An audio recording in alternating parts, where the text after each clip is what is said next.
Jets are coming off their second straight AFC Championship game loss. And again, Rex Ryan and company have come out and said they expect to be Super Bowl champs this year.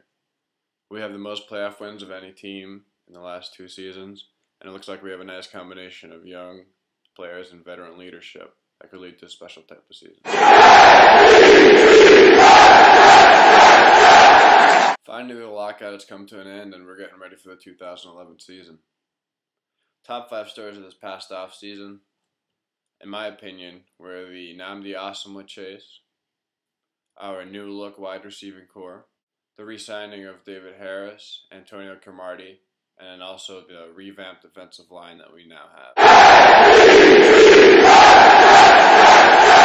was a very interesting offseason. It was different from anything we've had in the past because due to the lockout, we had such a shortened time period to get all the offseason activities such as free agency, trades, all that, undrafted free agent signings, all that needed to happen in about the span of a week. We started out chasing Nnamdi.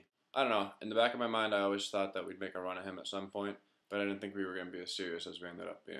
Turns out we offered him 3 years, $30 million, and he got more money from Philly. The new wide receiving core, gone are Jericho Cotchery, long-time Jet, 7 years here playing for New York. He's going to be missed, I think. He goes to the Steelers.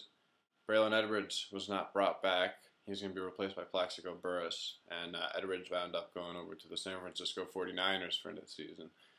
I think that bringing in Plaxico Burress is an interesting move. It's a very low-risk move because it's a 1-year deal, and we're only paying him about $3 million. So I think he's going to be a nice red zone target for Mark Sanchez, and I think he'll do a nice job replacing Braylon Edwards because I thought Braylon had a very nice year for us last year.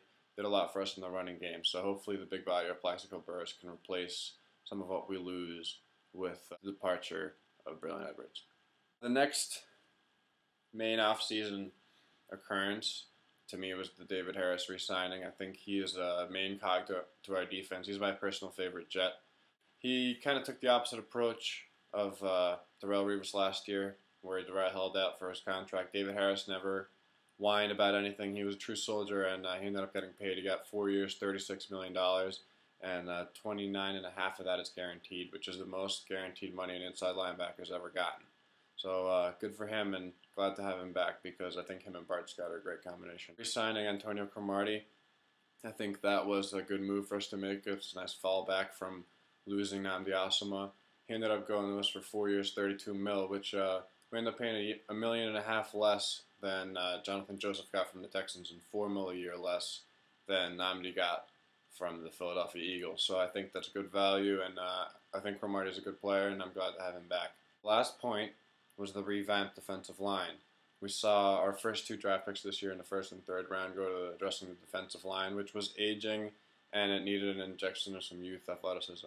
And I think we have a lot to be excited about with what we have on the defensive line.